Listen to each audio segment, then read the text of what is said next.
Maxwell Stone stood frozen at the altar, his heart pounding wildly in his chest. The room was silent, filled with hundreds of guests, all waiting for his reaction. The bride standing before him was not what he had expected. The woman his parents had arranged for him to marry was covered in a thick veil, but he could see through the thin material that her skin was much darker than the photos he had been shown. His parents had lied to him. They had shown him pictures of a different woman entirely. "What is this?" he whispered, his voice barely audible to anyone but the bride. The woman remained still, her hands clutching a bouquet of white roses so tightly that her knuckles turned pale. The wedding planner, sensing tension, quickly ushered the guests to begin the ceremony music again, trying to cover the awkward moment. Maxwell's father, Richard Stone, a stern man who had built their family empire from nothing, gave his son a hard stare from the front row. The message was clear: go through with this or face the consequences. The business merger with the bride's family company was worth billions, and backing out now would cost the Stone empire everything. Maxwell had always followed his father's orders. At 35 years old, he had spent his entire life building the family business, sacrificing his own dreams and desires to meet his father's expectations. He had dated women his father approved of, attended universities his father selected, and now he was expected to marry a woman he had never truly met, a woman whose identity had been hidden from him until this very moment. The minister cleared his throat, bringing Maxwell back to reality. The ceremony had to continue. Guests were watching, business partners were present, and the press would have a field day if the billionaire left his bride at the altar. "Are you ready to proceed?" the minister asked quietly. Maxwell nodded stiffly, feeling trapped. He couldn't believe his parents would go this far. They had always been controlling, but this was beyond anything he had expected. They had shown him photos of a light-skinned woman with European features, claiming she was Amara Johnson, daughter of tech mogul William Johnson. The merger between Stone Industries and Johnson Tech would create the largest technology conglomerate in the world. As the ceremony continued, Maxwell barely heard the words being spoken. His mind raced with confusion and anger. Why would his parents deceive him? Why would the Johnson family agree to this charade? None of it made sense. When the time came to say his vows, Maxwell spoke automatically, his voice hollow. The bride's voice was soft and trembling as she repeated her vows. There was something in her tone that caught his attention, a hint of sadness or resignation that mirrored his own feelings. After they exchanged rings, the minister announced, "You may now kiss the bride." This was the moment Maxwell had been dreading. He would have to lift her veil and face the reality of the woman he had just married. His hands shook slightly as he reached for the heavy material. The room seemed to hold its collective breath as he slowly lifted the veil. What he saw made him gasp. The woman before him had beautiful dark skin, yes, but that wasn't what shocked him.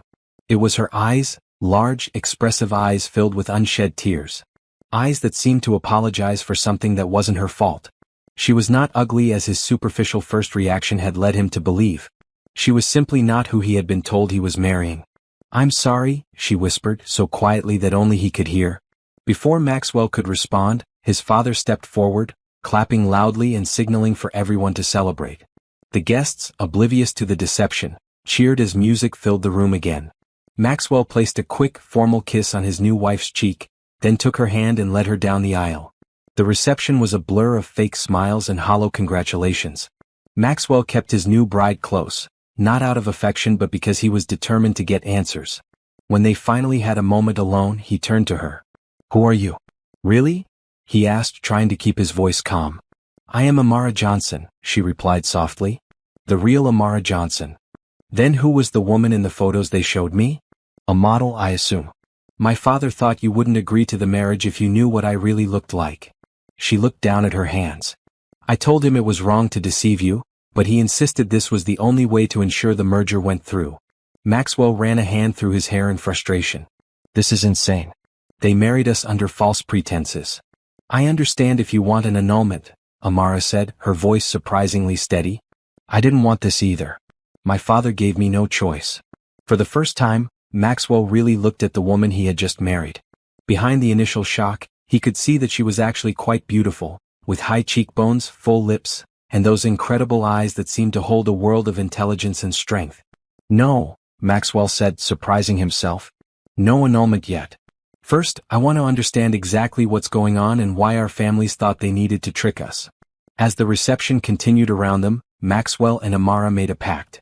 They would pretend to be the happy newlyweds for the evening, but afterward, they would get to the bottom of their parents' deception, together. Little did Maxwell know that this arrangement, begun in lies and manipulation, would change his life in ways he could never have imagined.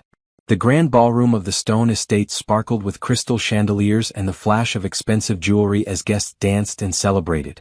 Maxwell and Amara moved through the crowd like perfect actors in a play, smiling, thanking guests for their presence, and even sharing a choreographed first dance. To everyone watching, they appeared to be the perfect couple, the handsome billionaire and his exotic bride. But beneath the surface, both were burning with questions and barely contained anger directed at their manipulative parents.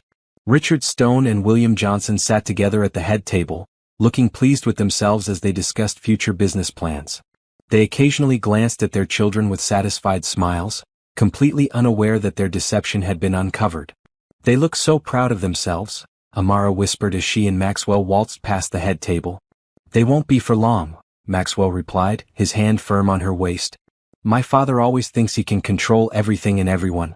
This time he's gone too far." As the evening wore on, Maxwell found himself studying his new wife with increasing curiosity.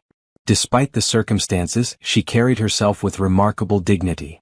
She was well-spoken when addressing guests, knowledgeable when discussing business with his associates, and showed no signs of the timidity he had initially perceived at the altar. "You work at Johnson Tech?" he asked during a brief moment alone. Amara nodded. "I'm the head of product development. I have degrees in electrical engineering and computer science from MIT. This surprised Maxwell. His father had described Amara as the Johnson girl, with no mention of her professional accomplishments. "Why didn't they tell me that? My father made it sound like you were just William's daughter, not an actual executive." A flash of hurt crossed Amara's face before she composed herself. "Because to men like our fathers, that's all I am. A bargaining chip. My actual abilities are irrelevant to them." Maxwell felt a twinge of shame. Hadn't he initially judged her based solely on her appearance? Wasn't he guilty of the same superficial assessment?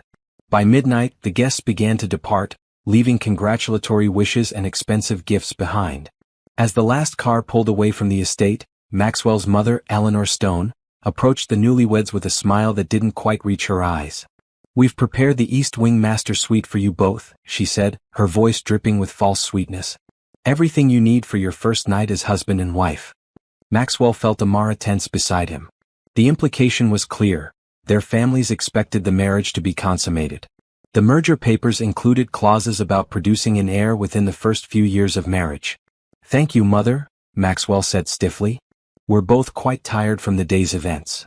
Once they were alone in the massive suite, with its king-sized bed and rose petals scattered across the silk sheets, the awkwardness between them became palpable. "I'll sleep on the couch," Maxwell said immediately, grabbing a pillow from the bed. "That's not necessary," Amara replied. "The bed is large enough. We can share it without, well, you know." Maxwell hesitated, then nodded.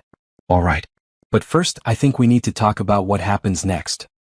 They sat on opposite ends of a plush sofa near the fireplace, both still in their wedding attire. Amara carefully removed her veil and the elaborate headpiece, revealing a crown of natural curls that had been pinned up for the ceremony. "I knew something was wrong when my father insisted I wear this heavy veil," she said, setting the material aside. "Now I understand why. He wanted to hide me from you until the last possible moment." "Did you know about the fake photos?" Maxwell asked. Amara shook her head. "No. I had no idea they were showing you pictures of someone else. I thought." She paused, looking embarrassed. "I thought you had agreed to marry me knowing what I looked like. Finding out about the deception explains your reaction at the altar." Maxwell winced. "I'm sorry about that. It wasn't about your race or appearance. It was the shock of realizing I'd been lied to." "But you were disappointed," Amara said matter-of-factly. "Don't deny it. I saw your face." Maxwell couldn't lie. "I was surprised. And yes, confused about why they would lie. But now that I've had time to process everything." He looked at her directly. "I'm more angry about being manipulated than anything else." Amara nodded slowly. "So what do we do now?" "An annulment would devastate both companies. The merger is already underway." "I know," Maxwell sighed. "And my father made sure our personal finances are now completely entangled as well. Breaking this marriage would be financially catastrophic for both of us." They sat in silence for a moment, contemplating their limited options. "What if," Amara finally said, "we stay married but only on paper? We could live separate lives while maintaining the appearance of a union for business purposes. Maxwell considered this. A marriage of convenience. Exactly. We could set a timeline, maybe 2 years. That would give us enough time to subtly separate our finances and prepare for an eventual divorce that wouldn't tank the companies. It was a practical solution, one that appealed to Maxwell's business sense. Yet for some reason, looking at Amara now, intelligent, composed, and undeniably beautiful in her own right, the idea of a purely business arrangement felt somewhat disappointing. 2 years, he agreed. We'll need to live together at least part of the time to keep up appearances. I can continue my work at Johnson Tech, Amara added. And you'll run Stone Industries. We'll be like roommates who occasionally attend functions together. Maxwell nodded. And during that time, we'll work together to gradually take control away from our fathers. They've proven they can't be trusted with power. A small smile appeared on Amara's lips. I like the way you think, Mr. Stone. Please call me Maxwell, he said, returning her smile. Or Max. We are married after all. Max, she tested the name. And I'm Amara. They shook hands, sealing their new agreement. It wasn't the wedding night either of them had envisioned, but in that moment, a seed of mutual respect was planted, one that would grow in ways neither of them could anticipate. As they prepared for bed, each on their respective side with a wall of pillows between them, Maxwell found himself thinking that perhaps this arrangement wouldn't be as terrible as he had initially feared. Amara Johnson was clearly intelligent and resilient. If they were going to be partners in this unusual situation, he could have done far worse. What he didn't know was that Amara was having similar thoughts as she drifted off to sleep beside him, wondering if perhaps fate had dealt them an unusual hand for a reason. The morning after the wedding dawned bright and clear. Maxwell woke first, momentarily confused by the weight on the other side of the bed. The events of the previous day came rushing back as he turned to see Amara still asleep, the wall of pillows between them partially collapsed during the night. In sleep, her face was relaxed, free from the tension and careful composure she had maintained throughout the wedding. Maxwell found himself studying her features. The long eyelashes resting against her cheeks, the full lips slightly parted, the smooth dark skin that seemed to glow in the morning light. She was beautiful, he realized, in a way that was entirely her own. He slipped quietly from the bed, not wanting to wake her, and went to shower and dress. By the time he returned to the bedroom, Amara was sitting up, checking her phone with a frown. Good morning, Maxwell said, adjusting his tie. Everything okay? Amara looked up, her expression troubled. Just messages from my father. He wants to meet for breakfast to discuss the future of our companies. As if yesterday wasn't enough manipulation for one weekend. Maxwell checked his own phone and found similar messages from his father. Mine too. They're probably expecting us to come down looking like blissful newlyweds. Should we confront them about the deception? Amara asked, running a hand through her curls. Maxwell considered this for a moment. Not yet. If we show our hand too early, they might find some way to regain control. For now, let's play along and gather information. We need to understand exactly how this merger is structured before we make any moves. Amara nodded in agreement. You're right. Besides, I'd rather not have that confrontation before I've had coffee. This drew a genuine laugh from Maxwell, his first since the wedding began. A woman after my own heart. The kitchen here makes excellent coffee. I'll show you where everything is. As they made their way through the massive stone estate, Maxwell gave Amara an impromptu tour. The mansion had been in his family for 3 generations, a testament to the Stone legacy of wealth and power. Yet as he showed her around, he realized how empty the place had always felt to him, more like a museum than a home. This place is beautiful, Amara commented as they passed through a gallery lined with expensive artwork, but it doesn't feel lived in. Maxwell was surprised by her perception. That's exactly how I've always felt about it. My mother is more concerned with appearances than comfort. Where would you live if you could choose? Amara asked, genuinely curious. The question caught Maxwell off guard. No one had ever asked him that before. I have a small cabin in the mountains about 2 hours from here. Nothing fancy, just 3 bedrooms and a great view. I go there when I need to escape and think clearly. It sounds lovely, Amara said with a smile. I have a little apartment in the city that I love. My father hates that I won't live in the family mansion, but I needed my own space. They reached the kitchen where staff were already preparing breakfast. The head chef greeted Maxwell warmly and welcomed Amara to the family with a kind smile that seemed more genuine than anything they'd received from their actual families. Over coffee, they continued their conversation, discovering they had more in common than either had expected. Both had studied engineering, though Maxwell had been forced to focus on business administration afterward. Both enjoyed hiking in the outdoors. Both felt the weight of family expectations that had shaped their lives in ways they hadn't always wanted. "I never wanted to be in the family business," Maxwell admitted. "I wanted to design buildings, not own them." "Architecture?" Amara asked with interest. Maxwell nodded. "I have notebooks full of designs that will never be built." "What about you? Did you always want to work in tech?" "Actually, yes," Amara said. "But on my own terms. My father wanted me in the business side, handling investor relations and being the face of diversity for the company." She made air quotes around the word face. "I had to fight to be taken seriously as an engineer. Even now, with all my patents and successes, he introduces me as my daughter rather than our head of product development." Maxwell frowned. "That must be incredibly frustrating." "It is," she agreed. "But I've learned to pick my battles. And I've built a team at Johnson Tech that respects me for my mind, not my family name." Their conversation was interrupted by the arrival of their parents. Richard and Eleanor Stone entered first, followed closely by William Johnson. The three of them looked pleased, like cats who had caught particularly fat canaries. "There's the happy couple," Richard boomed, his voice echoing in the large kitchen. "I trust you had a pleasant evening?" Maxwell felt Amara's hand find his under the table, a silent signal of solidarity. He squeezed her fingers gently in acknowledgement. "We had a lot to talk about," Maxwell replied smoothly. "Getting to know your spouse is important, wouldn't you agree, Father?" A flicker of unease crossed Richard's face before his confident smile returned. "Of course, son. That's why we arranged for you two to meet multiple times before the wedding." "Except those meetings were with someone else, weren't they?" Amara said quietly, her voice calm but her eyes challenging her father. William Johnson's smile faltered. "What do you mean, sweetheart?" "I think you know exactly what she means," Maxwell said, keeping his voice level. "But we can discuss that another time. Right now, Amara and I would like to hear more about the merger details. After all, as the future leaders of both companies, we should be fully informed." This strategic pivot worked perfectly. The parents, eager to avoid the subject of their deception, launched into detailed explanations of the business arrangement. As they talked, Maxwell and Amara listened intently, mentally noting every detail that could be useful later. Breakfast stretched into a 2-hour business meeting, with servants bringing fresh coffee and pastries as the parents laid out their vision for the combined company. Throughout the discussion, Maxwell observed how Amara asked insightful questions that often left his father impressed despite himself. Her intelligence was obvious, and Maxwell found himself admiring her business acumen. When the meeting finally concluded, their parents seemed satisfied, clearly believing their children had accepted the situation and were now focused on the business aspects rather than the personal deception.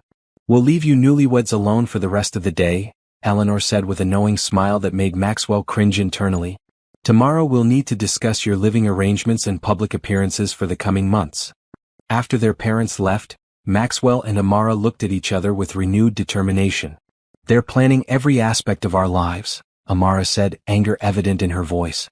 "Not for long," Maxwell replied. "Now that we know the structure of the merger, we can start planning our counterattack. But first..." He hesitated, then continued, "I'd like to actually get to know my wife. The real you, not the version our parents have constructed." Amara looked surprised, then pleased.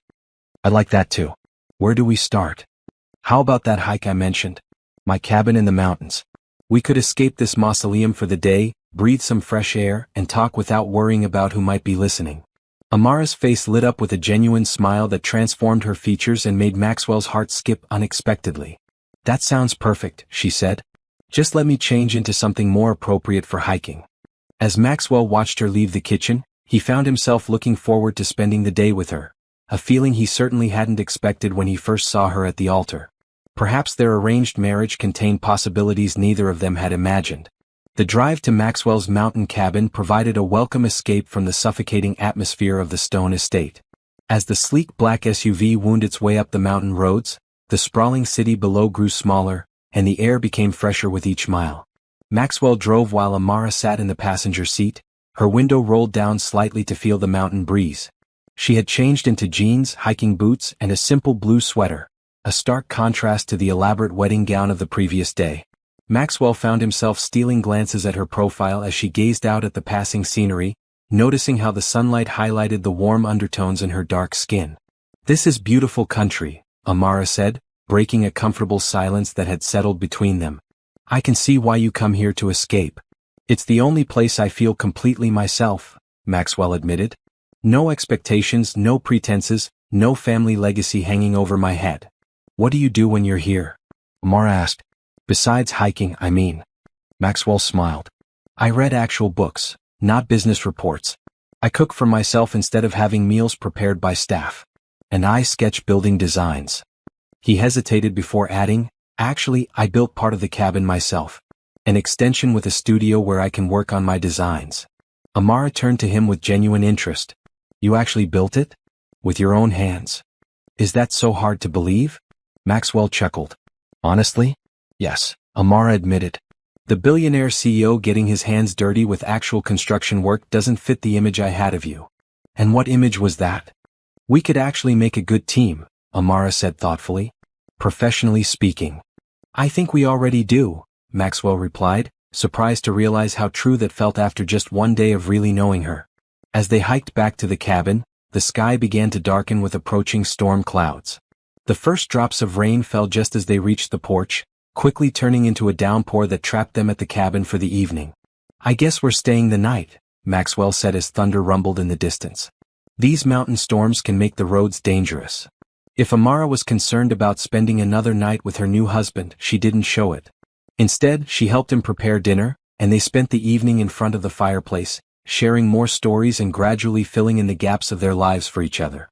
As lightning flashed outside and rain pounded on the roof, Maxwell found himself thinking how different this arranged marriage was turning out to be from his worst fears. Amara Johnson was not just beautiful, she was intelligent, determined, and surprisingly easy to talk to. For the first time since learning of his father's marriage plans, Maxwell felt a spark of something unexpected. Not just acceptance of his situation, but perhaps even hope. When they finally went to bed, Amara in the main bedroom and Maxwell on the couch, despite her protest that he should take his own bed, Maxwell lay awake listening to the storm, wondering what tomorrow would bring for this unusual partnership that was beginning to feel less like a business arrangement and more like the start of something genuine. The morning after the storm brought clear skies and a tranquility that made the mountain cabin feel even more removed from their complicated lives. Maxwell woke early, his back slightly stiff from sleeping on the couch, and quietly prepared coffee and breakfast.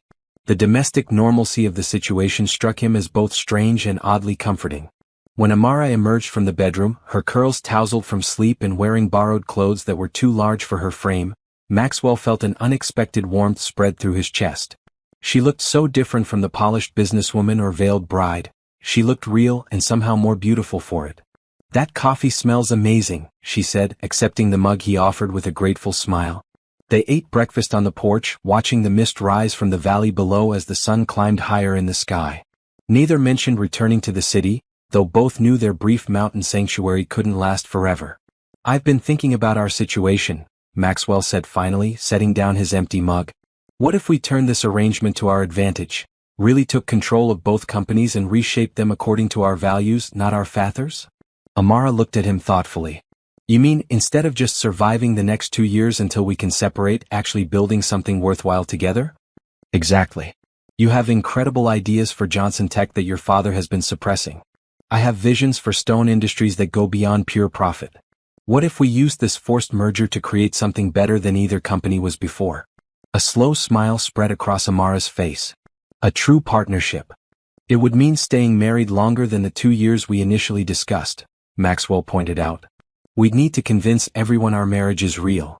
Including our parents, Amara added, her expression becoming more serious.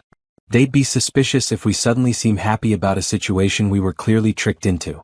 Maxwell nodded.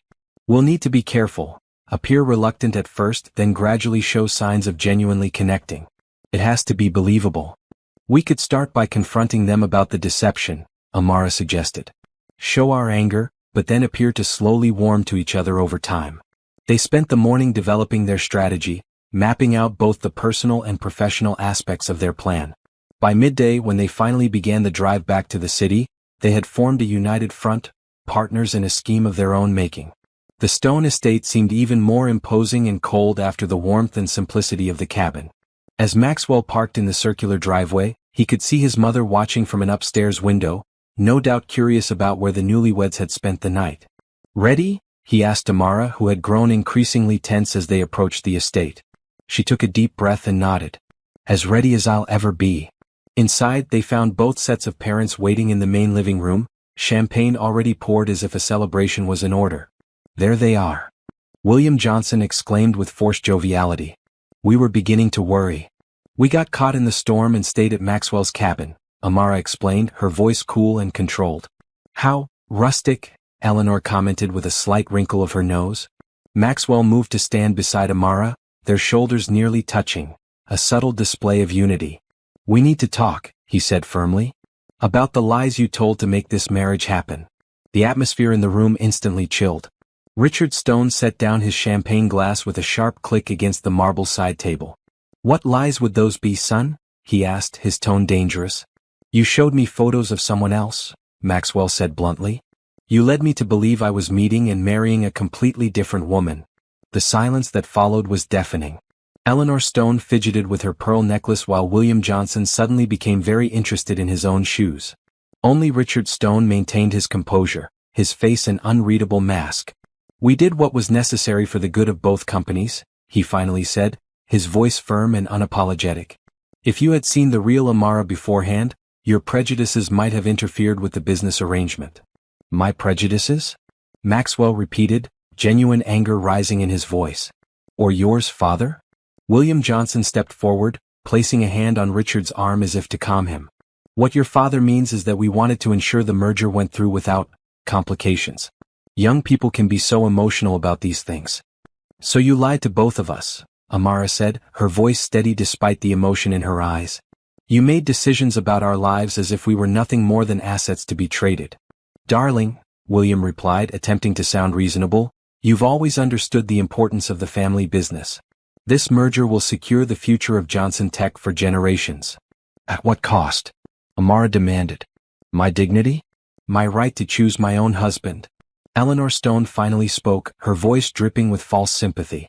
"It's how these things are done in families like ours, dear. I know it seems harsh now, but you'll come to appreciate the wisdom of our decision." Maxwell could feel Amara trembling slightly beside him, though her face remained composed. He instinctively moved closer to her, his hand finding hers and squeezing it gently. "You had no right," Maxwell said, looking directly at his father. "You may control the company, but you don't control our lives." Richard Stone's eyes narrowed. "Don't be naive, Maxwell. Your life has always been intertwined with Stone Industries. Everything you have, your education, your position, this very house, comes from the company. Your marriage is simply another aspect of your duty to the family legacy." "And what about my happiness?" Maxwell challenged. "Did that factor into your calculations at all?"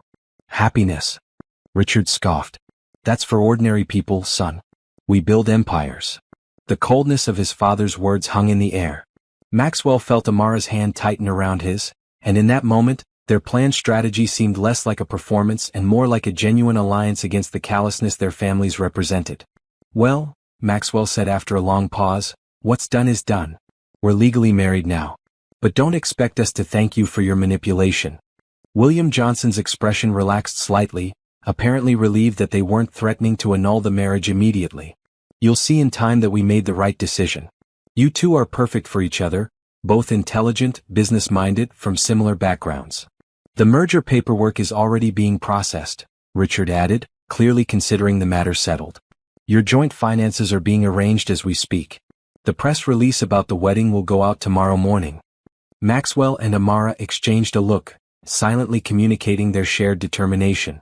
This was exactly what they had anticipated, their parents believing they had won, unaware that their children were already planning to take control. "We'll need our own place," Amara said suddenly, surprising both sets of parents. "Not here at the Stone estate and not at my father's house either."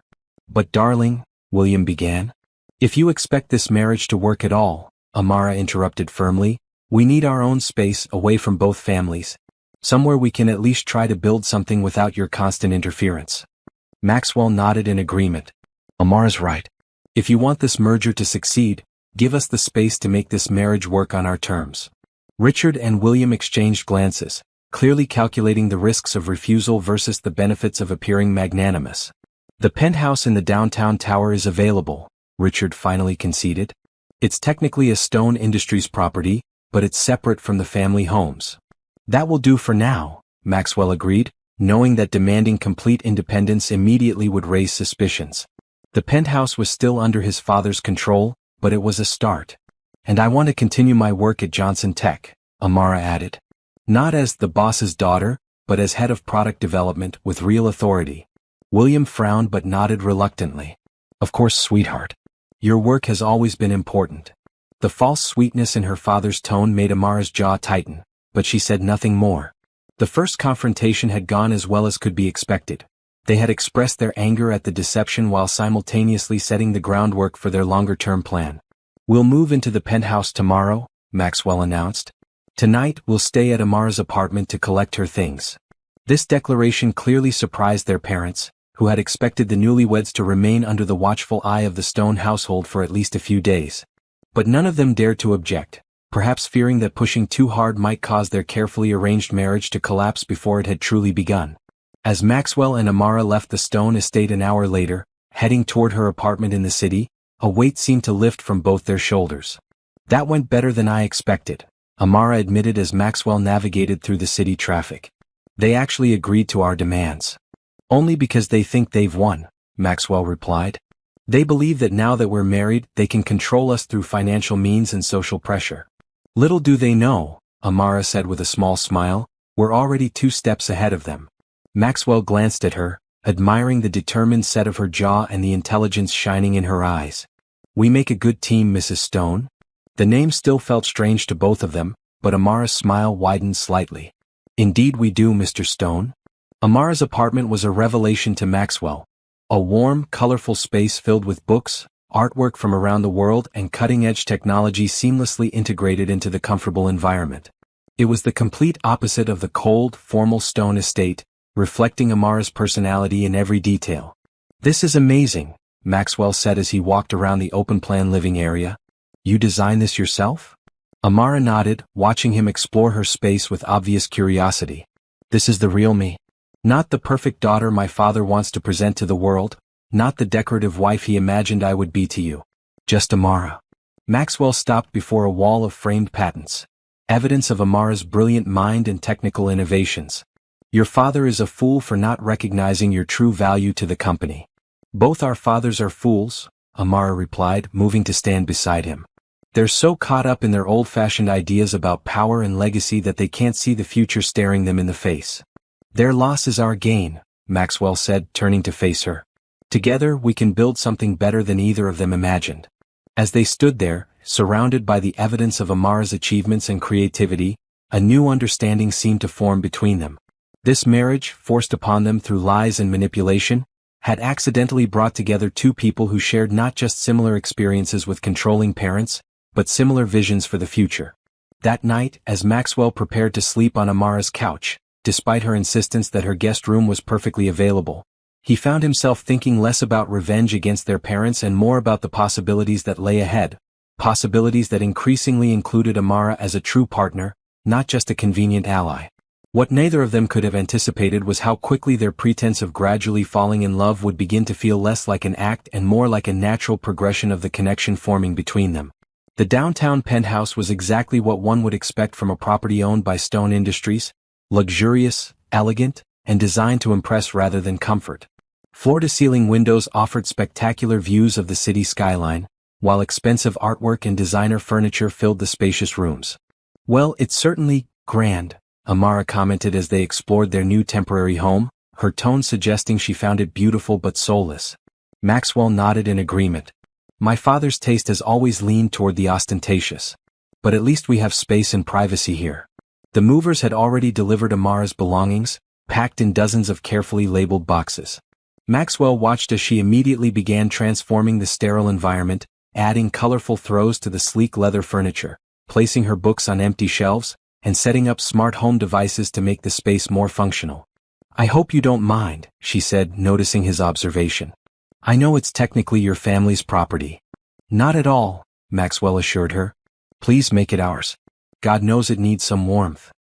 Over the next few days, they settled into a routine that balanced their professional responsibilities with their new personal arrangement.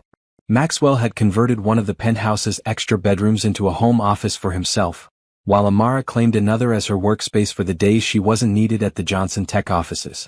They had separate bedrooms, of course, maintaining appropriate boundaries despite their growing friendship. But they often found themselves sharing meals, discussing their days, and strategizing about their joint mission to take control of their family companies. A week after moving into the penthouse, they faced their first public appearance as a married couple, a charity gala hosted by the city's business elite. It would be their debut in society since the wedding, and they knew all eyes would be on them. "Ready for this?"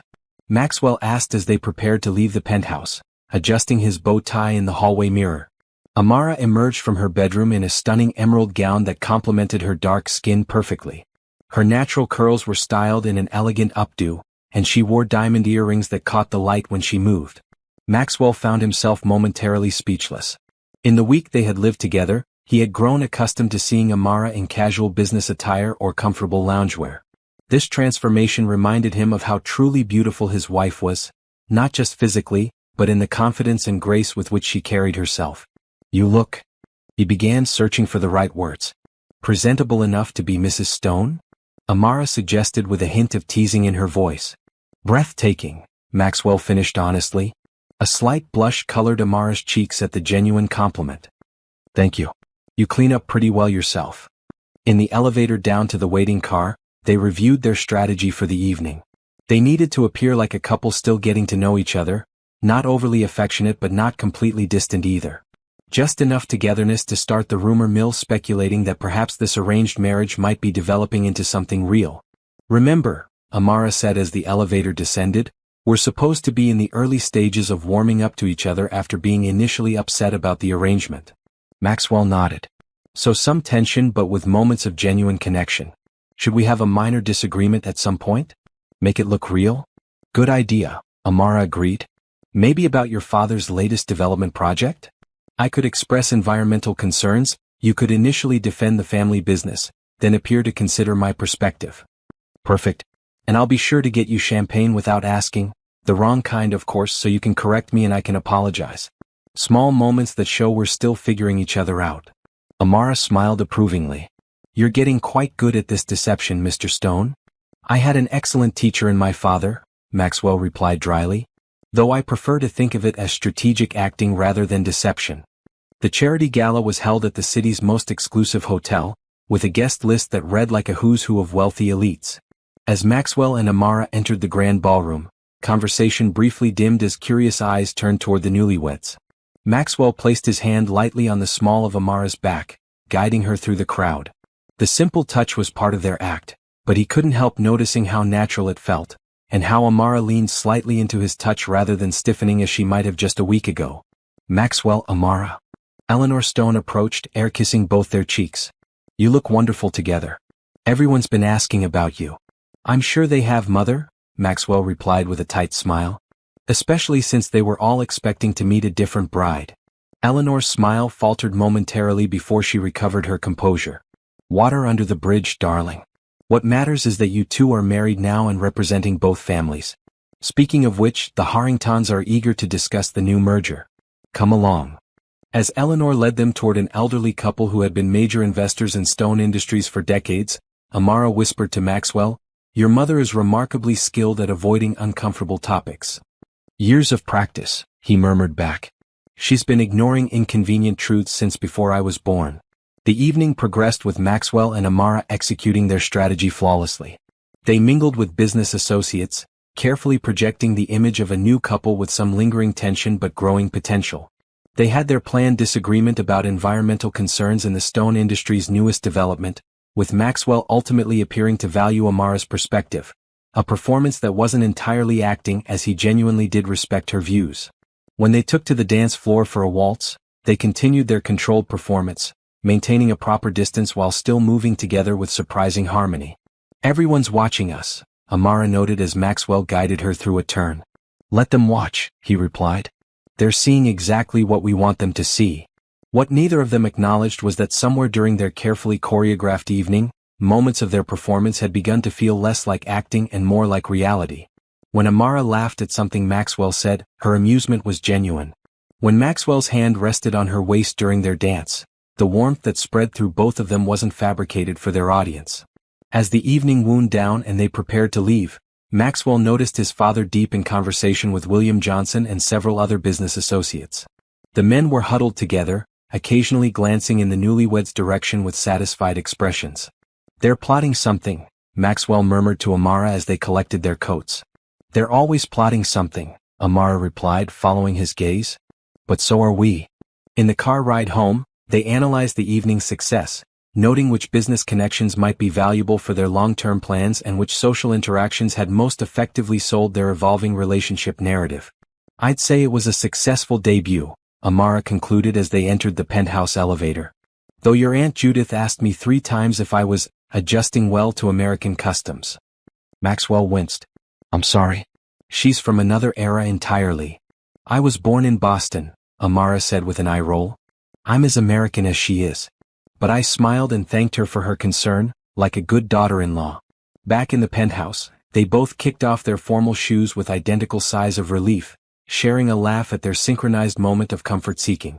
"Nightcap," Maxwell offered, loosening his bow tie. "I think we've earned it." They settled on the balcony with glasses of whiskey, the city lights spread out below them like a carpet of stars. The night air was cool but not uncomfortable, and the privacy of their 50th floor perch allowed them to finally drop their carefully maintained facades. "Can I ask you something personal?" Amara said after a comfortable silence. Maxwell nodded, taking a sip of his drink. "Of course. When you first saw me at the altar, the real me, not who you were expecting, what went through your mind?" "Honestly." Maxwell considered the question carefully, knowing the importance of his answer. "Confusion first. Then anger at my father for the deception." He paused, then decided honesty was best. "And yes, surprise at how different you were from the photos. But not disappointment, Amara. I need you to know that." "You hesitated," she pointed out softly. "At the altar. Everyone saw it." "I hesitated because I realized I was being manipulated, not because of you." Maxwell turned to face her directly. "The moment I truly saw you, not just your appearance but who you are, was when you looked at me with those incredibly expressive eyes and whispered, 'I'm sorry.' In that moment, I realized you were as much a victim of our parents' schemes as I was." Amara studied his face, perhaps searching for any sign of insincerity. "And now? After a week of living together, of planning together? What do you think now?" The question hung between them, weighted with possibilities. Maxwell found himself setting down his glass and reaching for her hand. "I think," he said slowly, "that our parents may have accidentally done something right for all the wrong reasons. I think you're brilliant, strong, and far more than they ever gave you credit for. And I think this partnership of ours might be the best thing that's happened to either of us in a long time." Amara's fingers tightened around his, her eyes reflecting the city lights as she processed his words. "It's strange, isn't it? A week ago, we were strangers thrust into a marriage neither of us wanted. And now? And now?" Maxwell prompted when she didn't continue. A small smile curved Amara's lips. "And now I find myself genuinely looking forward to our breakfast conversations each morning. To hearing about your day. To planning our future, even if it's just a strategic future." The moment between them stretched, filled with unspoken possibilities. Maxwell was suddenly aware of how close they were sitting, of the warmth of her hand in his, of how the moonlight accentuated her delicate features. For a brief moment he wondered what it would be like to close the distance between them, to kiss his wife for real. Not the formal peck they had shared at the wedding, but a genuine expression of the connection that was undeniably forming between them. The moment passed when Amara's phone chimed with a message, breaking the spell. She reluctantly withdrew her hand to check the notification. "It's my team at Johnson Tech," she explained. "The new assistive technology prototype is having issues. I might need to go in early tomorrow." Maxwell nodded, simultaneously disappointed and relieved that the intense moment had been interrupted. They were still finding their footing in this complex relationship, and rushing things, even if his feelings were beginning to become real, could complicate their carefully laid plans.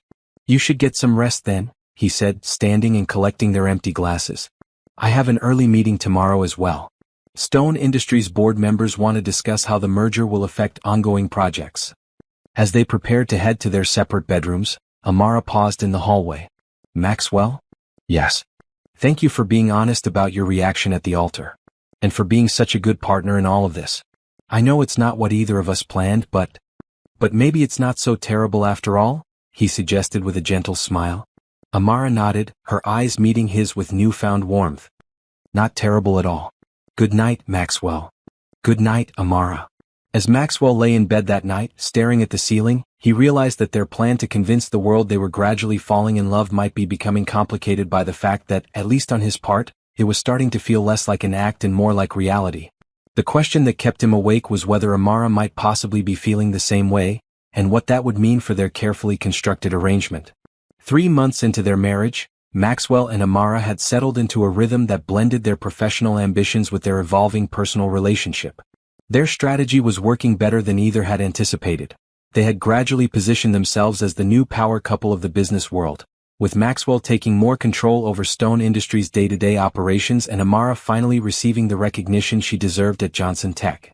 Their parents, initially suspicious of their sudden cooperation, had grown complacent as the merger progressed smoothly and the newlyweds appeared to be developing a genuine connection. Richard Stone had even begun including Maxwell in major decisions, perhaps believing that his son had finally embraced the family legacy now that he was properly married. On a crisp winter morning, Maxwell was reviewing architectural plans for a new sustainable housing development, a project he had personally championed against his father's initial objections, when his assistant interrupted with an urgent message. Mrs. Stone is on line 1, sir. She says it's important. Maxwell picked up immediately, concerned by the formal way his assistant had referred to Amara. They usually communicated by text or direct cell phone calls. Amara? Is everything all right? Maxwell. Her voice sounded strained. Can you come to Johnson Tech as soon as possible? There's something you need to see. I'll be there in 20 minutes, he promised, already standing and reaching for his coat. The Johnson Tech headquarters was a gleaming glass tower in the heart of the technology district, its innovative design a stark contrast to the more traditional Stone Industries building across town. Maxwell had visited several times since their marriage, but always by arrangement, usually for joint meetings or public appearances. As he entered the lobby, the receptionist recognized him immediately. Mr. Stone. Mrs. Stone is expecting you in the executive conference room on the 40th floor. She asked that you come directly up. The elevator ride gave Maxwell time to wonder what could be so urgent. Had something gone wrong with the merger? Had their parents discovered their plan to gradually take control of both companies? Or was it something more personal? When the elevator doors opened on the 40th floor, Maxwell was surprised to find William Johnson waiting for him instead of Amara. Maxwell, my boy, William said with a forced smile. Thank you for coming so quickly. Where's Amara? Maxwell asked, immediately suspicious. She's in the conference room with your father and our legal teams. A situation has developed that requires our immediate attention. Maxwell followed his father-in-law down the hallway, his concern growing with each step. When they entered the conference room, he immediately sought out Amara, finding her seated at the far end of the table, her face tense but composed. Their eyes met briefly, and he could see both anger and worry in her expression. Richard Stone sat opposite Amara, flanked by Stone Industries' chief legal counsel and 2 other executives Maxwell recognized from the board. Several Johnson Tech executives and lawyers filled the remaining seats. What's going on? Maxwell asked, moving to stand beside Amara's chair in a clear show of solidarity. Richard Stone cleared his throat. We've uncovered some irregularities in the merger documentation, specifically regarding the joint projects between Stone Industries and Johnson Tech. What irregularities? Maxwell pressed, placing a hand on Amara's shoulder. Amara spoke up, her voice controlled but with an undercurrent of anger. They're claiming my assistive technology division is underperforming and should be folded into Stone Industries' R&D department, effectively killing the projects we've been developing for years. That's not what we said, William Johnson interjected quickly. We simply believe these projects would benefit from Stone Industries' resources and management structure. The same management that has consistently prioritized profit over innovation? Amara challenged. The same structure that has delayed every environmentally sustainable initiative Maxwell has proposed? Richard Stone's expression hardened. The terms of the merger give us the right to restructure underperforming divisions. According to the quarterly reports. According to manipulated quarterly reports, Amara interrupted. Someone deliberately presented our financial projections in a way that makes the division appear unprofitable by isolating costs without accounting for long-term benefits and tax incentives. Maxwell's mind raced as he processed the situation. This was clearly an attempt by their fathers to regain control, to remind the newlyweds that despite their growing influence, The older generation still held the reins of power. "May I see these reports?" Maxwell asked calmly, holding out his hand. One of the lawyers slid a folder across the table. Maxwell opened it and began reviewing the documents, his years of business training allowing him to quickly identify the creative accounting that had been used to make Amara's division appear unsuccessful. "This is ridiculous," he said finally, closing the folder with a decisive snap. "These numbers have been deliberately misinterpreted. The assistive technology division is not only profitable when properly evaluated, but it's also one of the most innovative branches of either company." "Son," Richard Stone began in a patronizing tone, "I understand you want to support your wife's pet projects, but business decisions must be based on hard facts, not marital loyalty." The condescension in his father's voice made Maxwell's jaw tighten. He glanced at Amara, who was watching him intently, perhaps wondering which side he would ultimately take in this unexpected confrontation. Maxwell made his decision instantly, though to anyone observing, it wouldn't have appeared to require any thought at all. He placed the folder back on the table and moved to stand directly behind Amara's chair, his hands resting supportively on her shoulders. "Amara's division stays intact," he said firmly. "In fact, I'm proposing we increase its funding by reallocating resources from Stone Industries' luxury real estate division, which has consistently underperformed for the past 3 quarters. Richard Stone's face reddened. "You can't make that decision unilaterally." "Actually I can," Maxwell replied. "As COO of Stone Industries and co-chair of the merger committee, I have authority to propose resource allocation. Unless you want to call a full board vote." It was a calculated risk. Maxwell and Amara had been quietly building alliances on both boards over the past months, but they hadn't planned to reveal the extent of their influence so soon. William Johnson looked uneasily between his daughter and his business partner. "Perhaps we should take some time to reconsider the situation. No need to make hasty decisions." "I agree," Amara said smoothly, her composure fully restored now that she knew Maxwell was firmly on her side. "Maxwell and I will prepare a comprehensive analysis of both divisions for the next board meeting. Until then, all restructuring plans are on hold." The authority in her voice left no room for argument, and Maxwell felt a surge of pride at how effectively she had taken control of the situation. This was the real Amara Johnson, brilliant, decisive, and unwilling to be manipulated by the men who had underestimated her for so long. The meeting disbanded with tension still thick in the air. As the lawyers and executives filed out, Richard Stone lingered, gesturing for Maxwell to join him in the corner of the room. "What do you think you're doing?" Richard demanded in a harsh whisper once they were relatively private. "Siding with your wife against your own family business?" "I'm doing what's right for both companies," Maxwell replied evenly. "Amara's work is groundbreaking. It will not only be profitable in the long run but will also establish our merged company as a leader in assistive technology, a rapidly growing market." Richard studied his son's face with narrowed eyes. "This isn't just about business, is it? You've actually developed feelings for her." The question caught Maxwell off guard, though he should have expected it. His father had always been perceptive when it came to potential weaknesses he could exploit. "My relationship with my wife is not your concern," Maxwell said carefully. "But yes, I respect and support Amara. Something you might have considered before tricking us into this marriage." A calculating look passed over Richard's face. "Well, this is an unexpected development. When we arranged this match, we thought you'd eventually come to accept it as a business necessity. We never anticipated you might actually fall for the girl." The dismissive way Richard referred to Amara, a brilliant executive in her own right, made Maxwell's anger flare. "Her name is Amara. She's the head of product development at Johnson Tech and my wife. Show some respect." Richard's eyebrows rose at his son's vehemence. "I see. Well, son, just remember that mixing business with pleasure can cloud judgment. Don't let your feelings interfere with what's best for Stone Industries." With that parting warning, Richard left the conference room, leaving Maxwell to process the confrontation and its implications. Amara approached him once they were alone, concern evident in her expression. "What did your father say to you?" Maxwell shook his head. "Nothing important.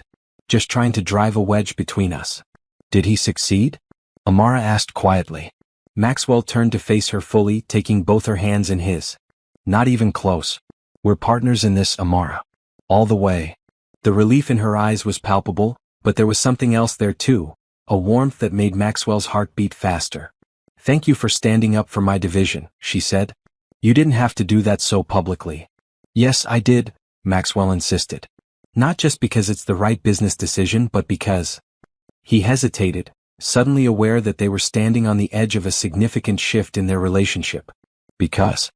Amara prompted, her eyes never leaving his. Because I care about what matters to you, he finished simply. Your work is important, and not just for business reasons. It helps people. It makes a difference in ways my father could never understand. Amara's expression softened, and she squeezed his hands.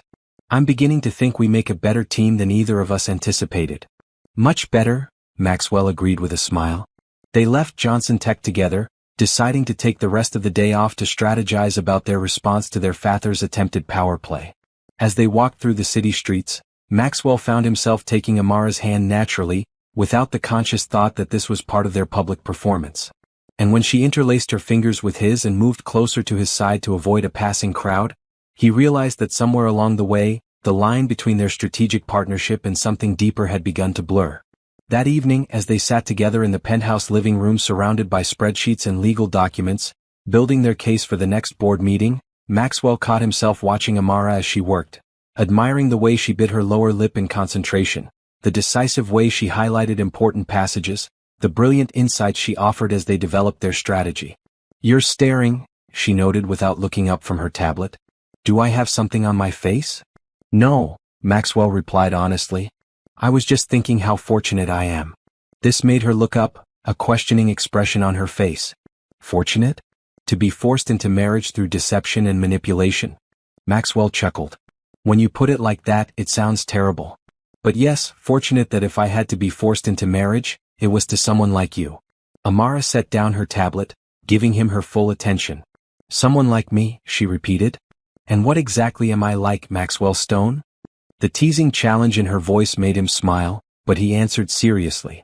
You're brilliant, determined, compassionate about the work you do. You don't back down when you believe in something. You see through people's facades, including mine. He paused, then added softly, and you're beautiful inside and out in ways our families were too blind to see.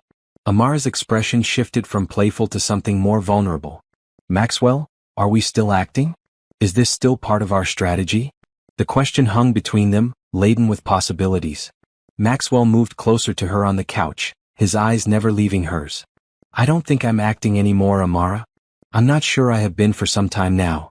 Her breath caught, and for a moment, Maxwell feared he had misread the situation, had pushed too far too fast.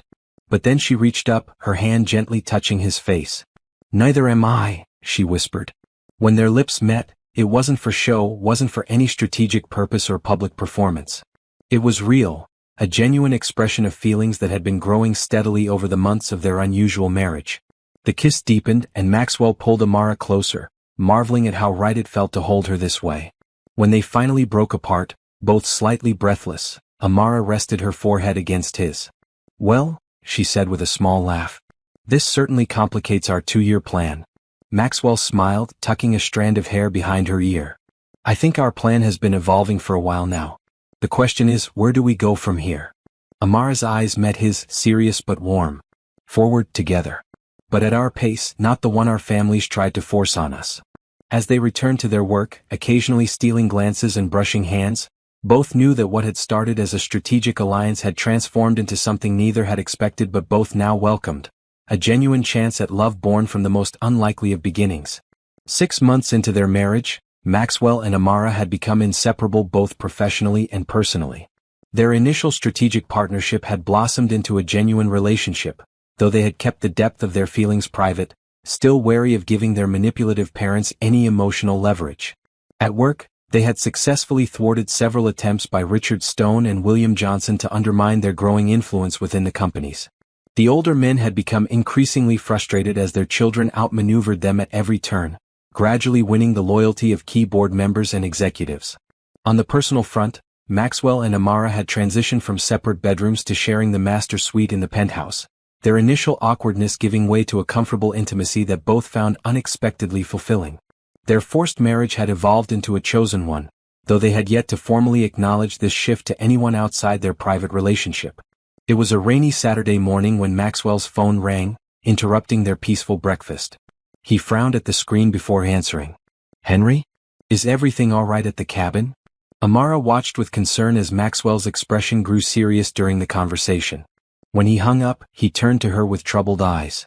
Someone broke into the cabin last night.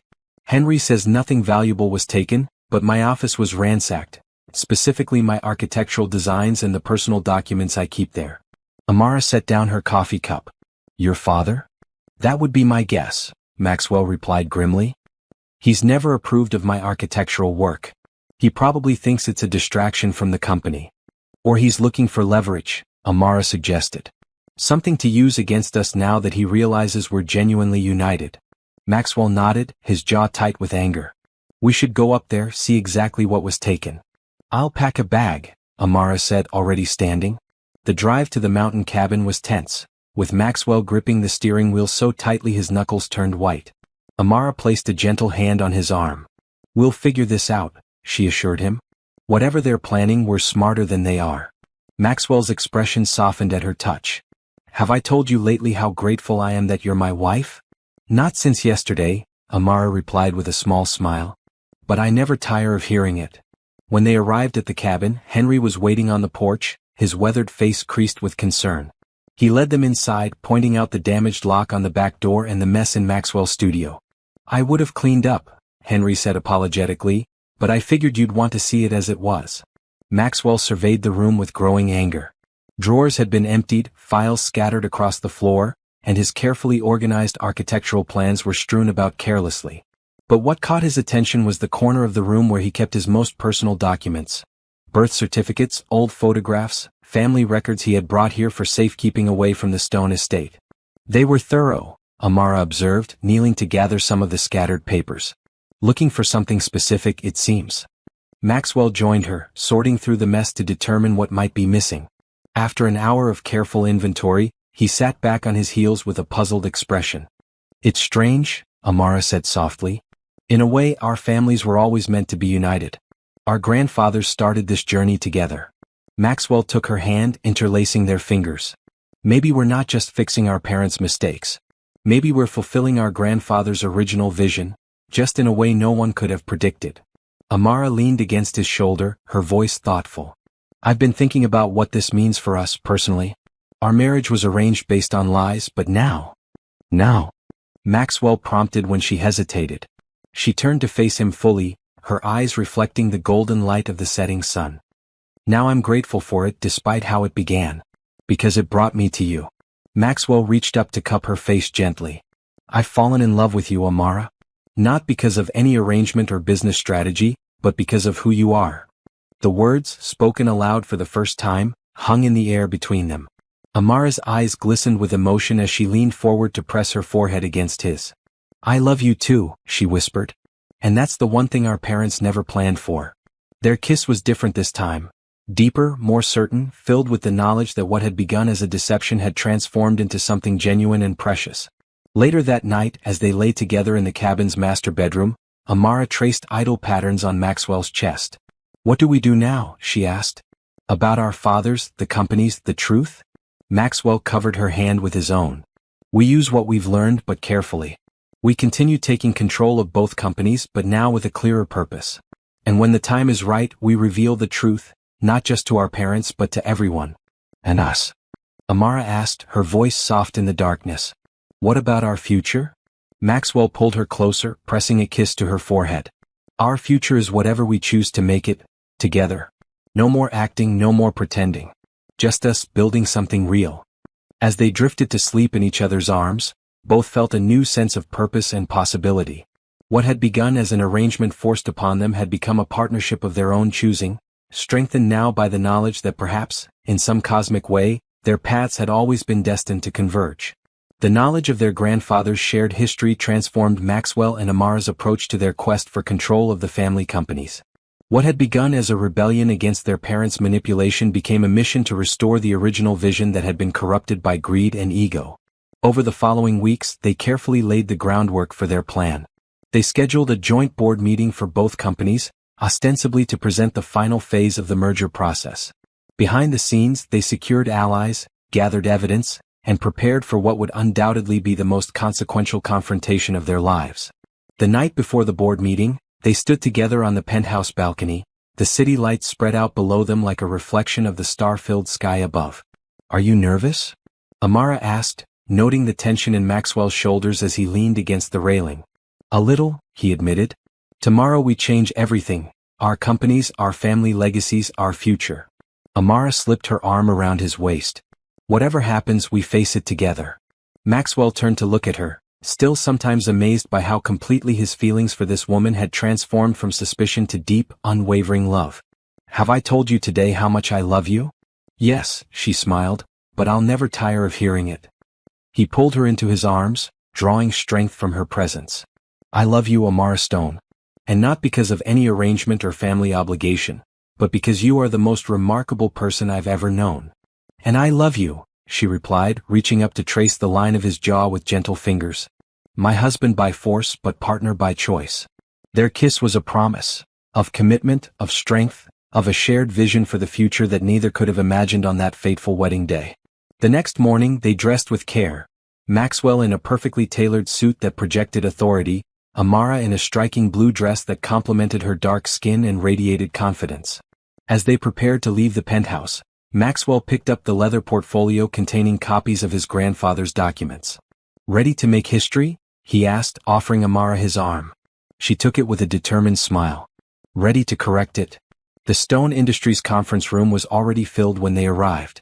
Board members from both companies sat around the massive table, with Richard Stone and William Johnson positioned at the head as if their leadership was still unquestioned. Maxwell noted the smug expressions on both men's faces. Clearly, they believed they were still in control of the situation. "Ah, the happy couple arrives," Richard announced with false joviality. "We were just discussing the final integration of Johnson Tech's research divisions into Stone Industries' corporate structure." Maxwell and Amara exchanged a brief glance, communicating silently as they had learned to do over the months of their marriage. Without responding to Richard's comment, they moved to the front of the room. "Thank you all for being here today," Maxwell began, his voice steady and authoritative. "What we're about to share will change the direction of both our companies, and correct a historical injustice that has shaped our family businesses for generations." Richard Stone's smile faltered slightly. "Son, we've already distributed the agenda. Perhaps you could follow the established protocol." "I think you'll want to hear this first, Father," Maxwell interrupted firmly. He opened the portfolio and distributed copies of key documents to each board member. "What is the meaning of this?" William Johnson demanded as he scanned the papers in front of him, his face paling visibly. Amara stepped forward. "These are the original founding documents of Stone Industries, featuring both Harold Stone and William Johnson Sr. as equal partners and co-founders." A murmur of surprise rippled through the room as board members examined the evidence before them. "This is absurd," Richard Stone sputtered, though his expression betrayed his recognition of the documents. "These are clearly forgeries." "They're authenticated," Maxwell countered calmly. "As you well know, Father, since you've been searching for them for years. That break-in at my cabin wasn't a random act of vandalism, was it?" Richard's face reddened, but he remained silent. Maxwell continued, addressing the entire board now. "The truth, which our fathers have concealed for decades, is that Stone Industries was founded as a partnership. When William Johnson Sr. wanted to develop assistive technologies, projects deemed unprofitable by investors, he was forced out. He went on to found Johnson Tech, while his name was systematically erased from Stone Industries' official history." Amara picked up the narrative seamlessly. "Our grandfather's partnership was destroyed by short-sighted profit concerns and ego. And our fathers have continued that feud, prioritizing control and money over innovation and positive impact." William Johnson rose to his feet, his voice tight with barely controlled anger. "This is outrageous. Even if these documents were legitimate, which I don't concede, any claims based on them would be long expired under statute of limitations laws." "You're right about the legal claims," Maxwell agreed, surprising his father-in-law. "This isn't about litigation or ownership disputes. It's about honesty and returning to the founding vision of both our grandfathers." Amara moved to stand shoulder to shoulder with Maxwell. "That's why we're proposing a complete reorganization of the merged company. Not as Stone Industries absorbing Johnson Tech, but as a new entity that honors both legacies and returns to the original mission of combining technological innovation with sound business practices, including the assistive technology division that sparked the original divide." Maxwell activated the presentation screen, revealing their comprehensive plan for the restructured company. We're proposing a new name, Stone Johnson Innovations. Equal acknowledgement of both founding families, with a corporate structure that balances profit with purpose. The board members leaned forward, studying the detailed plans with obvious interest. Several of the younger executives, allies Maxwell and Amara had cultivated over the past months, were already nodding in approval. Richard Stone slammed his hand on the table. This is nothing short of a coup. You have no authority to propose such sweeping changes without my approval as CEO. Actually, Father, Maxwell replied calmly, as of this morning, we have the proxy votes of 58% of Stone Industries shareholders and 62% of Johnson Tech shareholders. The boards can vote today to implement these changes immediately, including new leadership structure. The look of shock on Richard Stone's face was matched only by the stunned expression of William Johnson. Both men had clearly underestimated just how thoroughly their children had outmaneuvered them. You planned this all along, Richard said, his voice low with accusation. This marriage, this merger, it was never about following our direction. It was about taking control. No, Father, Maxwell corrected him. You planned the marriage and merger to bury the truth about our company's shared history. Amara and I simply discovered that truth and decided to honor it rather than continue the deception. William Johnson turned to his daughter, his expression a mixture of anger and disbelief. And you, Amara? After everything I've done to secure your future in this business. Amara met her father's gaze steadily. What you did was treat me as a bargaining chip rather than a capable executive. You showed Maxwell fake photos to trick him into this marriage. You've repeatedly tried to diminish my division's work and contributions. So yes, I chose to partner with my husband to create something better than what either of you envisioned. A silence fell over the room as the board members watched the family drama unfold against the backdrop of this corporate revolution.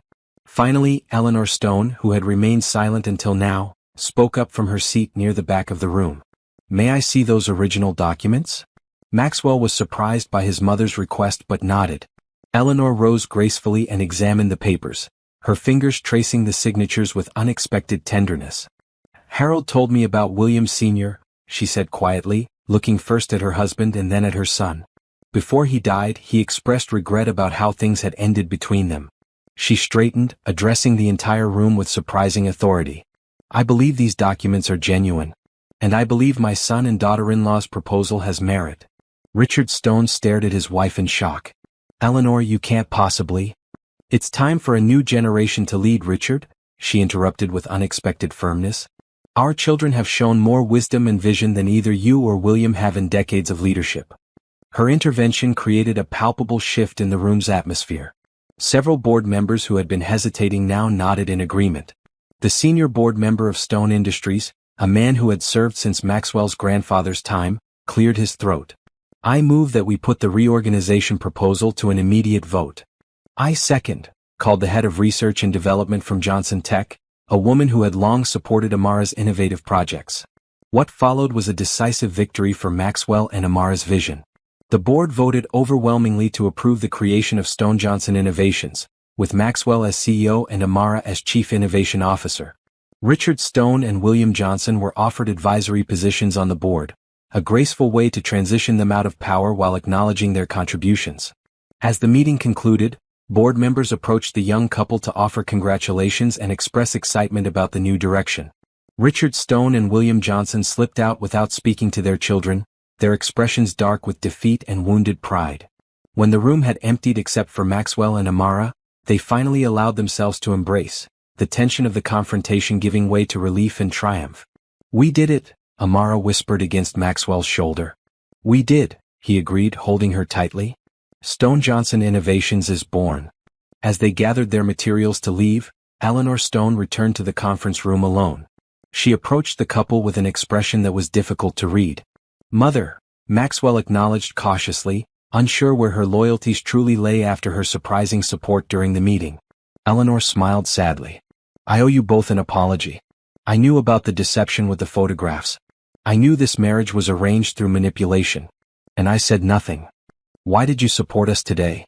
Amara asked directly. Eleanor sighed. Because Harold Stone, Maxwell's grandfather, made me promise on his deathbed to help heal the rift between our families when the time came. I failed to keep that promise for many years, allowing Richard's ambition to overshadow what was right. She looked at her son with genuine regret. I should have been stronger, Maxwell. I'm sorry. Maxwell was stunned by his mother's confession. All his life, Eleanor had seemed a passive participant in his father's schemes, a decorative accessory to the Stone family power. This glimpse of her own regrets and secret promises revealed a depth he had never recognized. It's not too late to help us build something better, he told her, offering his hand. Eleanor took it with a grateful smile, then surprised them both by embracing Amara as well. Your grandfathers would be proud of you both. Not just for restoring their shared legacy, but for finding your way to each other despite everything. After Eleanor left, Maxwell and Amara stood alone in the conference room where they had just changed the course of both their family histories. What do you think our fathers will do? Amara asked. Maxwell shrugged. They'll fight it at first. Rage, threaten, maybe try to undermine us. But eventually they'll realize they've lost. The truth is out, the boards have spoken, and the shareholders are behind us. Maxwell took both her hands in his eyes meeting hers with absolute clarity. Now we stop pretending. We tell the world that what began as an arranged marriage has become the best thing that ever happened to either of us. We build our company together and our life together on our own terms. Amara's smile was radiant. From deception to truth. From arrangement to choice. From strangers to partners, Maxwell added, pulling her close. In every way that matters. As they left the building that had once represented their father's control over their lives, they stepped out into the bright sunshine as equal partners in a new venture, both professional and personal, that neither could have imagined on that tense day at the altar when a veiled bride had first whispered, "I'm sorry," to the shocked groom who would eventually become not just her husband, but her greatest ally and truest love. 1 year after the board meeting that changed everything, the grand opening of the Stone Johnson Innovations headquarters was the most anticipated corporate event of the season.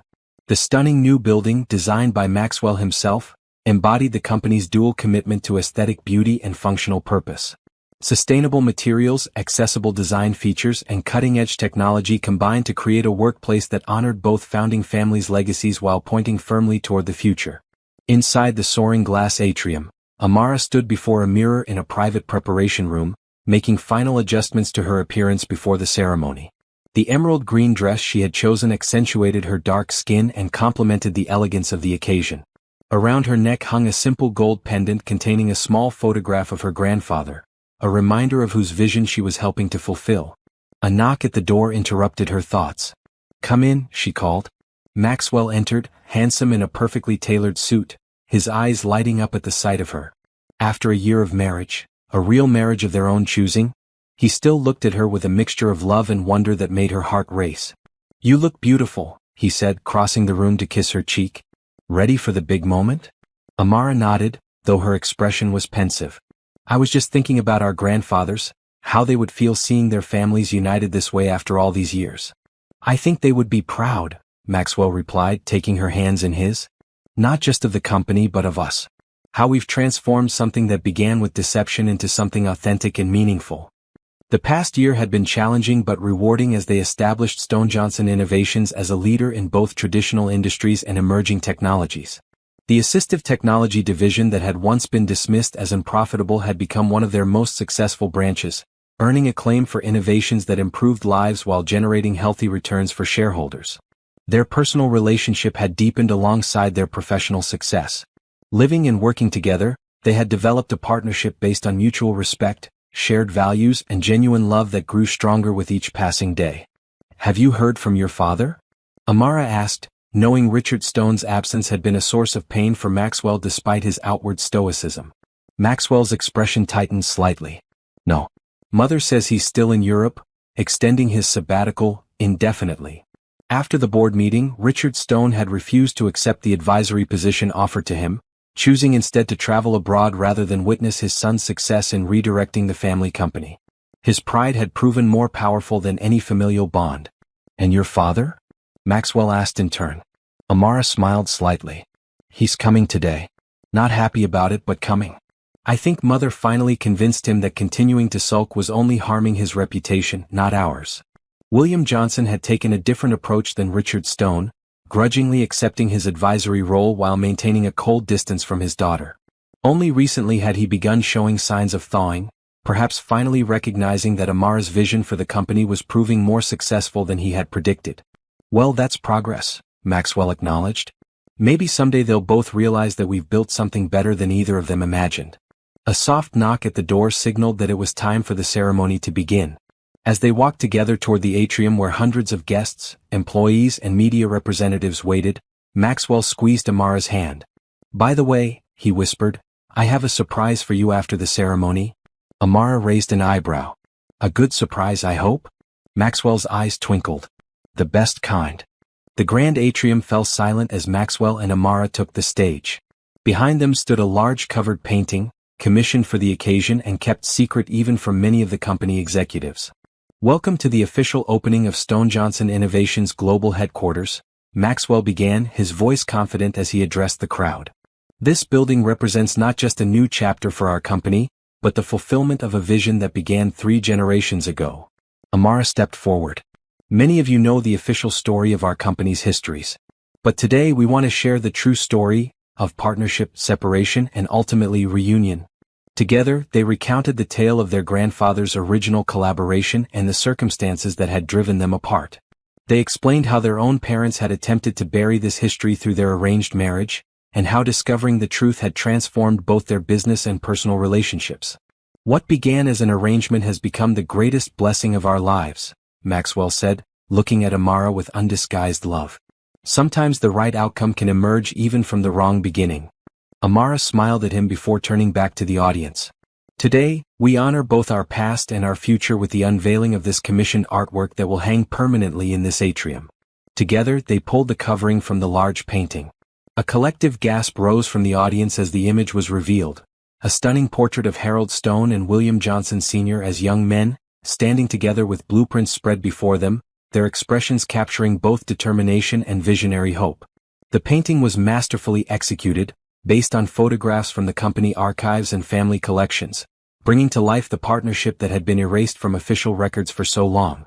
"To our grandfathers," Maxwell said, raising a champagne glass that had been handed to him, "whose shared vision we honor today. And to new beginnings," Amara added, raising her own glass, "built on truth and partnership." The crowd applauded enthusiastically as champagne was distributed for the toast. As Maxwell and Amara mingled with guests afterward, they were approached by William Johnson, who had been watching the ceremony from the back of the room. "That was quite a speech," he said stiffly, though his eyes kept returning to the painting of his father. "Thank you for coming, Dad," Amara replied, genuinely pleased despite his obvious discomfort. William nodded, then surprised them both by adding, "Your grandfather would have approved of what you've built here. He always believed technology should serve people, not the other way around." Coming from William, this was as close to an endorsement as they were likely to receive. Amara impulsively hugged her father, who stood awkwardly for a moment before briefly returning the embrace. "Perhaps I could see those assistive technology prototypes you mentioned last month," William said as they separated. "In an advisory capacity, of course." "Of course," Amara agreed, exchanging a quick glance with Maxwell. It was a small olive branch, but significant coming from a man who had spent decades building walls around himself and his company.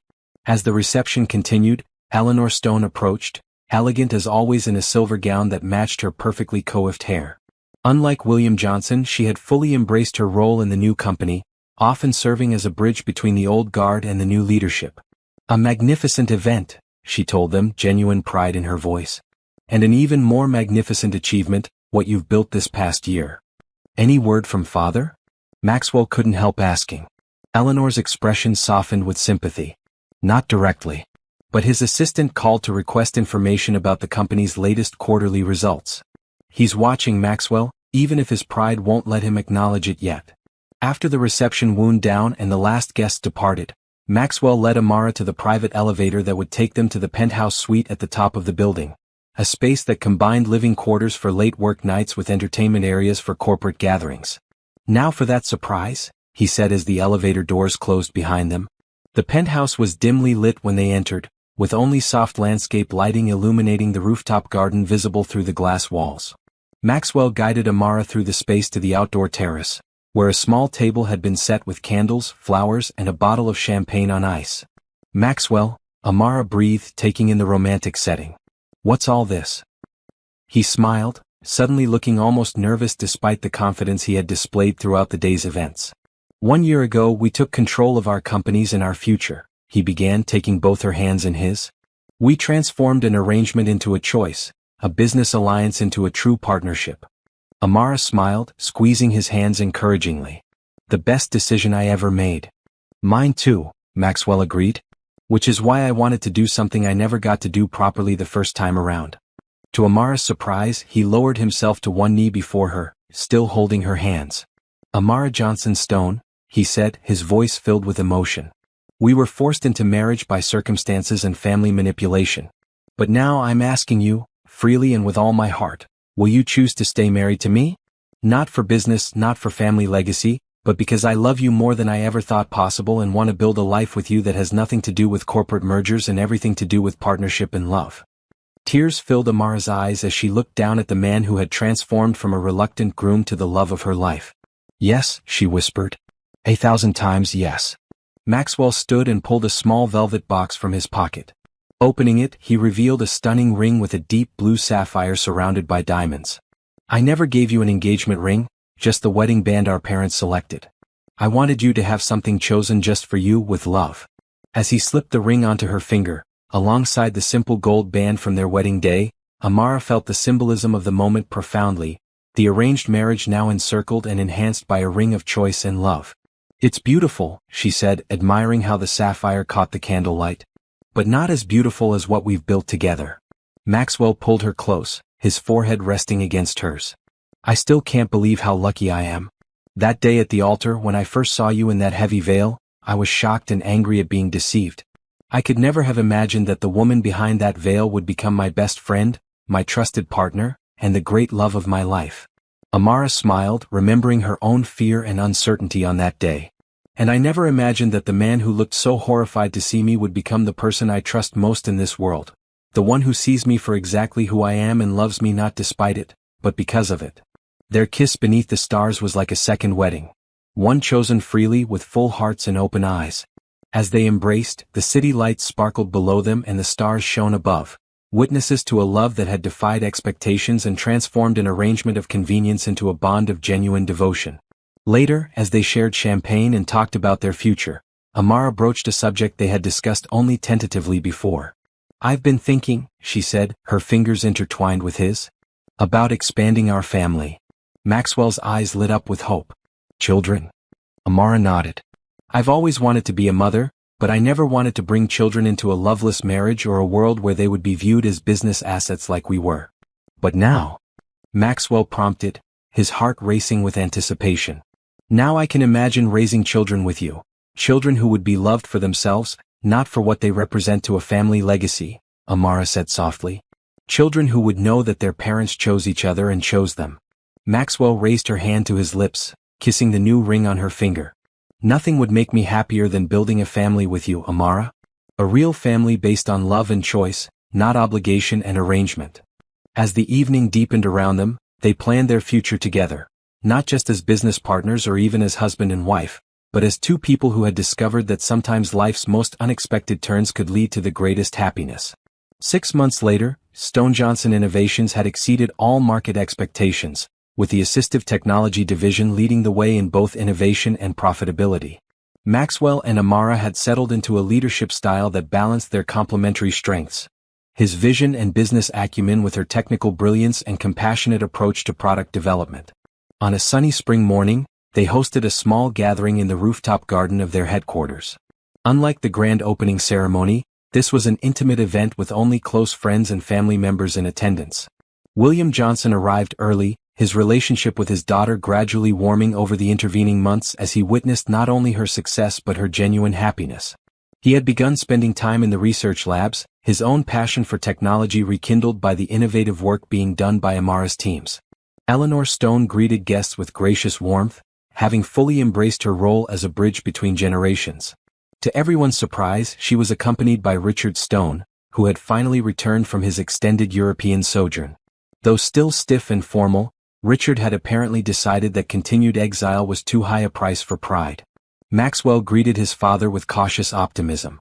"I'm glad you could make it, Father." Richard nodded curtly. "Your mother was quite insistent. She says I've been stubborn." "That's one word for it," Maxwell replied with a small smile.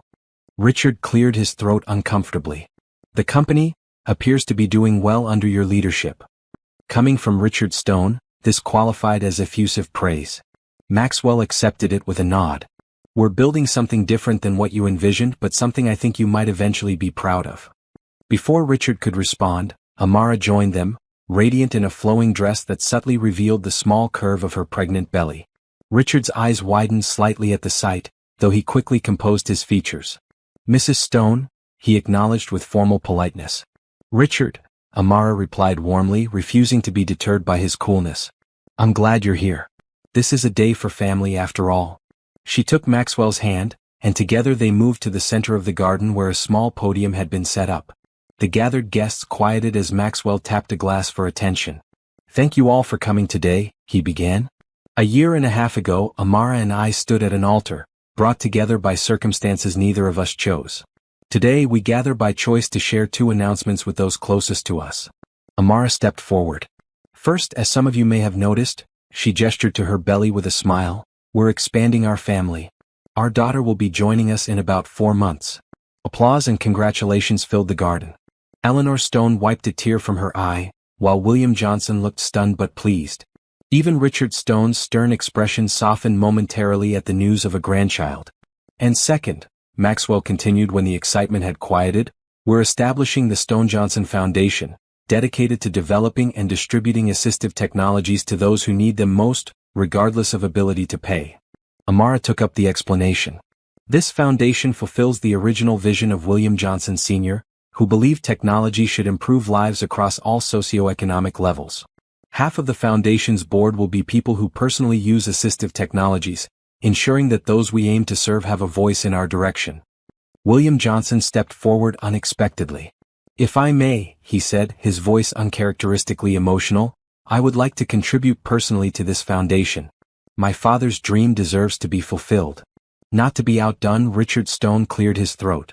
"Stone Industries, that is, the original company holdings not included in the merger, will match any contributions up to $50 million. Maxwell and Amara exchanged surprised glances. This unexpected support from both their fathers represented a healing that neither had fully anticipated. As the gathering continued, with guests mingling and discussing the announcements, Maxwell found a quiet moment with Amara near the garden's edge, overlooking the city that had been home to both their family businesses for generations. "Did you ever imagine this?" he asked, his arm around her waist, hand resting protectively over their unborn daughter. "That day at the altar, when you first saw me looking shocked at the sight of you, did you ever think we'd end up here?" Amara leaned into his embrace, remembering the fear and uncertainty of that day, the heavy veil, the whispered apology, the palpable tension. "Never," she admitted. "I was prepared for a lifetime of polite distance, of business partnership without personal connection. This, you, us, our baby, this is beyond anything I could have dreamed." Maxwell kissed her temple gently. "When I lifted your veil that day and saw your eyes, those beautiful, expressive eyes filled with apology for something that wasn't your fault, something shifted in me. Even through my anger at our parents, I sensed that you were different from what I'd been led to believe." "Different how?" Amara asked, curious about his perception of that moment that had changed both their lives. "Real," Maxwell said simply. "Not the perfect, polished projection our parents had tried to create, but a real person with depth and strength and vulnerability. It scared me then because I wasn't prepared for that reality. But now I know it was the beginning of seeing you, truly seeing you." Amara turned in his arms to face him fully. "And now?" "Now," Maxwell said, his voice filled with emotion, "I thank whatever twist of fate brought us together, however flawed the beginning. Because finding you, the real you, not the image our parents tried to construct, has been the greatest gift of my life."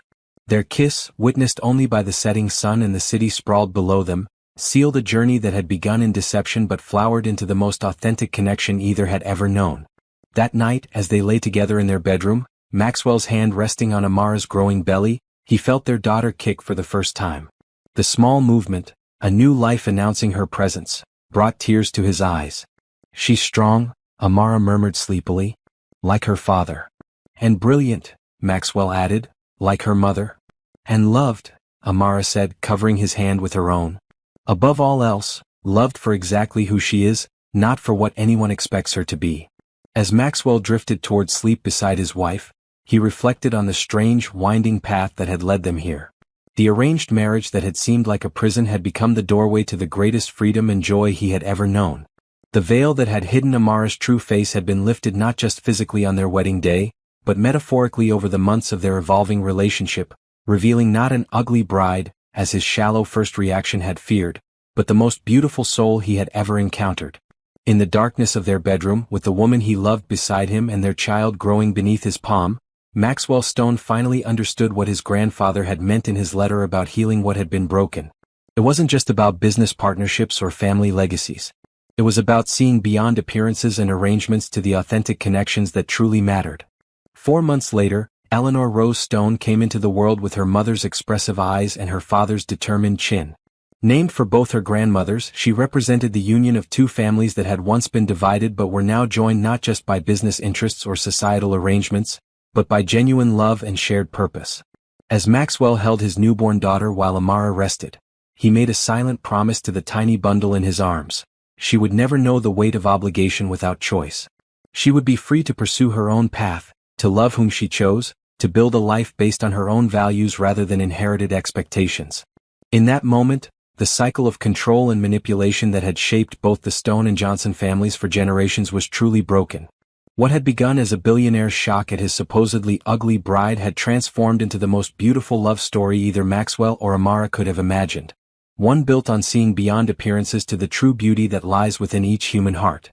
And as Eleanor Rose wrapped her tiny fingers around her father's thumb, the future stretched before them all, bright, open, and full of possibilities limited only by love, which is to say, not limited at all.